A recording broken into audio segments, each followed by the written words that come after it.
The Flash é um filme bastante divisivo. Muitas pessoas parecem amar, muitas pessoas parecem odiar, e não há como negar o quão mal sucedido ele foi nas bilheterias. Mas também parece que a maioria das pessoas concordou que as participações especiais especificamente não foram boas, e na verdade acho que algumas delas vão além disso, chegando a um território desconfortável, talvez até imoral. Além de estarem fora de contexto, essas participações especiais não acrescentaram nada à história. Não só esses personagens específicos escolhidos são menos adequados para um filme do Flash do que muitos outros personagens que foram deixados de fora, mas também são, em sua maioria, essas monstruosidades de imagens geradas por computador bizarras e estranhas, algumas das quais ainda têm erros evidentes, o que só deixa tudo com um cheiro forte de influência corporativa. Com o lançamento de Flash em mídia doméstica, resolvi relembrar todas as participações especiais do filme, das quais por acaso existem 10 ou pelo menos 10 significativas, e vou classificá-las da melhor para a pior, ou em termos melhores, da menos ruim para a mais nojenta. Não incluirei Batfleck, Batman do Keaton ou General Zod e seu exército, pois tiveram papéis além de participações especiais. Não vou citar todos os personagens que surgiram na cronosfera enquanto Barry corria pelo universo estendido da Detective Comics, pois aquilo nem foi uma participação especial. E se eu fosse incluí-los, ficaríamos aqui para sempre, então não esqueça de se inscrever. E vamos começar com a melhor participação especial de The Flash. Também ocorre de ser o personagem menos relevante. Temuera Morrison voltou como o pai do Aquaman, Thomas Curry. Ou melhor, a versão do personagem da linha do tempo Flashpoint que nunca conheceu Atlana e nunca teve Arthur. Esse personagem no filme não é tão empolgante, mas sua cena teve impacto. Isso confirmou para Barry que o Aquaman não existia, e ainda foi uma das cenas mais engraçadas do filme. A piada faz referência a uma versão alternativa de Thomas Curry, tornando essa a melhor participação especial em The Flash, mesmo sendo o pai do Aquaman. O próprio Aquaman também aparece no filme, do pai ao filho. Jason Momoa retorna, talvez pela penúltima vez, na cena pós-créditos de The Flash, onde ele fica completamente bêbado e desmaia em uma poça. Pra ser sincero, eu não gostei muito dessa cena. Para o final, créditos de um filme que prometeram criar o universo estendido da DC. E depois de como o final do filme foi ambíguo, eu esperava algo mais, e isso foi simplesmente decepcionante, deixando essa expectativa de lado, porém sim, essa é uma cena bem divertida. Eu não poderia chamar de uma cena engraçada porque eu não ri, mas acho que foi divertida. Como você já pode perceber, eu não tenho muitas coisas boas para dizer sobre as participações especiais em The Flash. Daqui pra frente todas elas são realmente ruins, mas em diferentes níveis de ruindade. A melhor das participações especiais na cena do clímax da cronosfera provavelmente é Jay Garrick. Pelo simples fato de que pelo menos ele é um personagem do Flash, e o imagens geradas por computador nele é um pouco menos estranho. Agora, não é um ator específico como Jay Garrick. Após escrever este vídeo, revelaram que o rosto usado era do editor do filme. Se esse filme tivesse saído há 15 anos, teríamos um Flash de outro universo, provavelmente Jay Garrick com um novo ator. Isso seria empolgante. Mas aqui, depois das 9 temporadas da série de televisão que tivemos, onde esse filme não fez uma única referência a ela, é um desperdício. O diretor afirmou que simplesmente não havia espaço para dar uma participação ao Grant Gustin, mas isso é uma grande besteira. Eles realmente deram uma participação para alguém sem ator. Jay Garrick nunca mais será visto. Em vez do ator que interpretou o Barry em live action por 10 anos, aquele que deu ao Barry do Ezra a ideia para o nome. Flash, é sério isso? E o John Wesley Shipp, cuja carreira foi tão focada no Flash quanto um ator pode ser? Quem interpretou Barry Allen, Henry Allen e Jay Garrick? Por que não incluí-lo? Por que Jay Garrick está sem ator? É confuso. E embora essa participação especial em particular não seja tão ofensiva contra o legado do Flash quanto todas aquelas do Superman e do Batman, a lista é composta quase toda por isso, sendo um desperdício que quase ultrapassa o conceito de participação especial. Ainda nesse contexto, a Mulher Maravilha de Gal Gadot virou praticamente uma piada de personagem.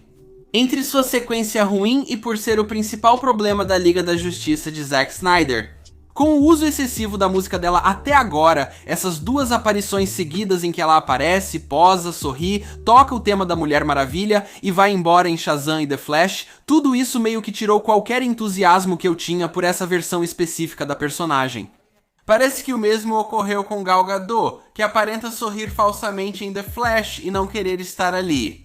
A cena do laço da verdade é muito constrangedora. Já fizeram isso em Liga da Justiça, mas desta vez ficou ainda pior. Eu não precisava saber que o Barry é virgem. Quero dizer, quem escreveu isso? Isso é muito ruim.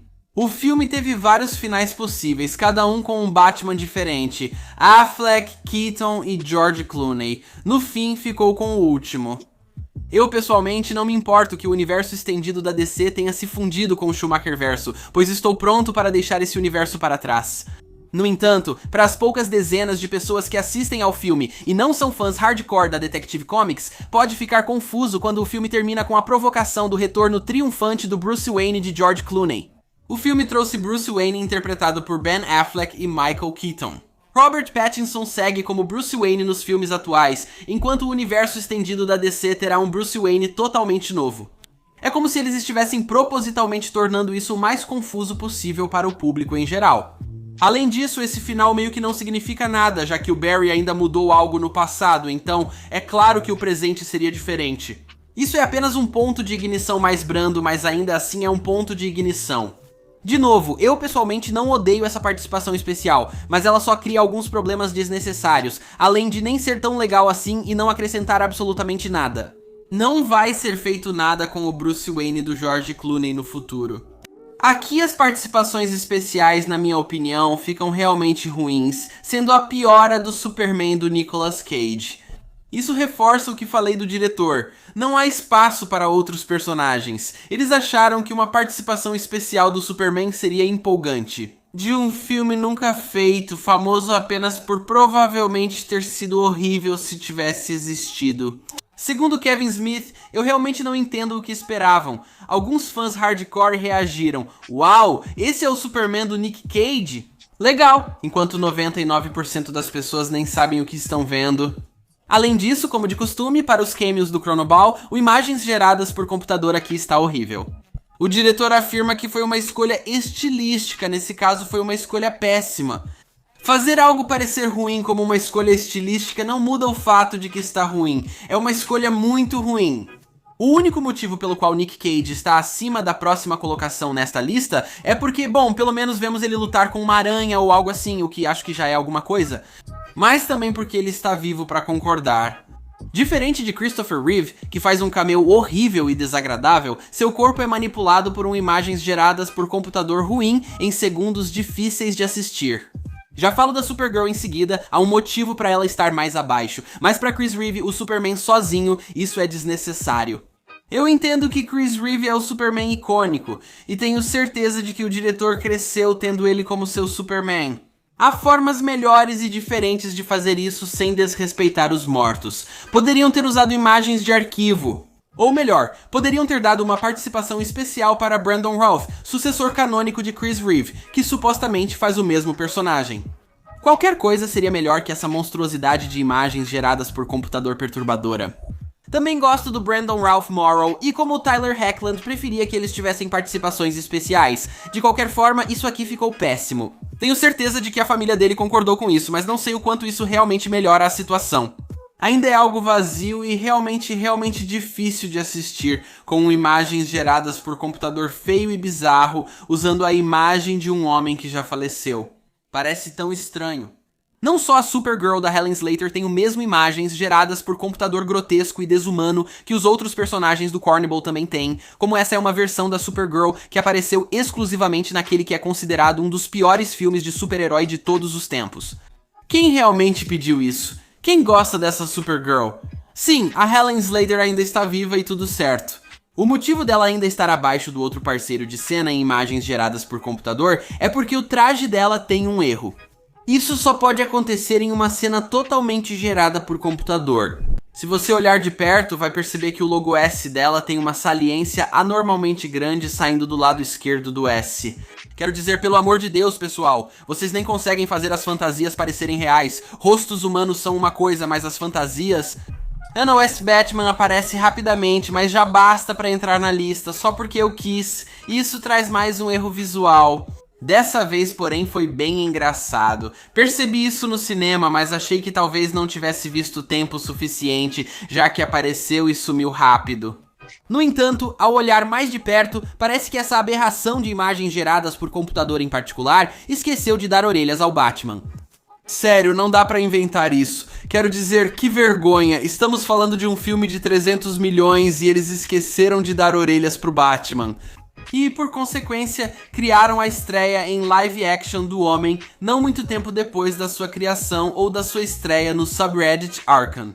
De novo, não dá pra inventar isso, é hilário. Saindo dos erros visuais, chegamos ao pior cameo de todos em The Flash. Superman de George Reeves. Eu acho que incluir um cameo desse personagem é meio triste e bem patético por parte da Warner Bros. Para explicar, precisamos de contexto. George Reeves foi o segundo Superman em live action, escolhido para a série de televisão As Aventuras do Superman.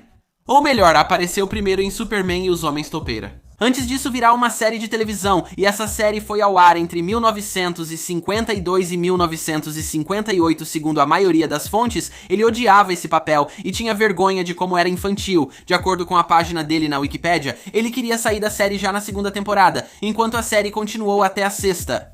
E ele culpou o Superman pelo fracasso da sua carreira de ator fora do papel de Superman. Em 16 de junho de 1959, George Reeves suicidou-se aos 45 anos, um ano após o fim da série. Houveram teorias da conspiração, e acho que ainda existem, de que ele foi na verdade assassinado ou morto acidentalmente, mas isso nunca foi provado, e a história mais aceita é que foi suicídio.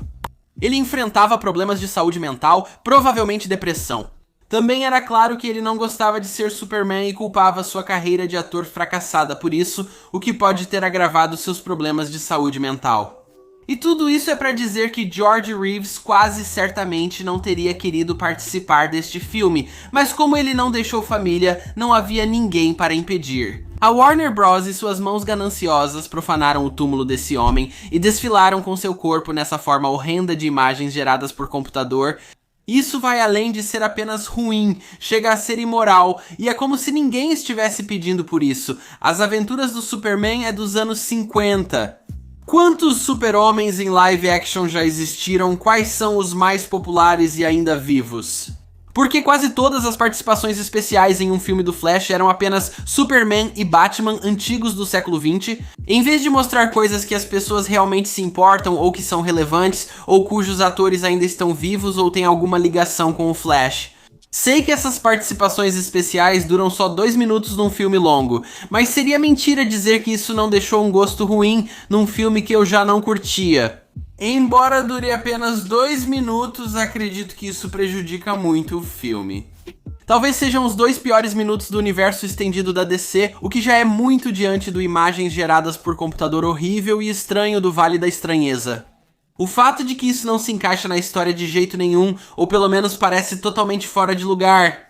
E o fato de desfilarem com atores falecidos em formas de imagens geradas por computador, incluindo um que definitivamente não gostaria de estar presente aqui. É tão difícil de assistir e é tão errado. É, de longe, a pior parte do filme, o que já diz muito.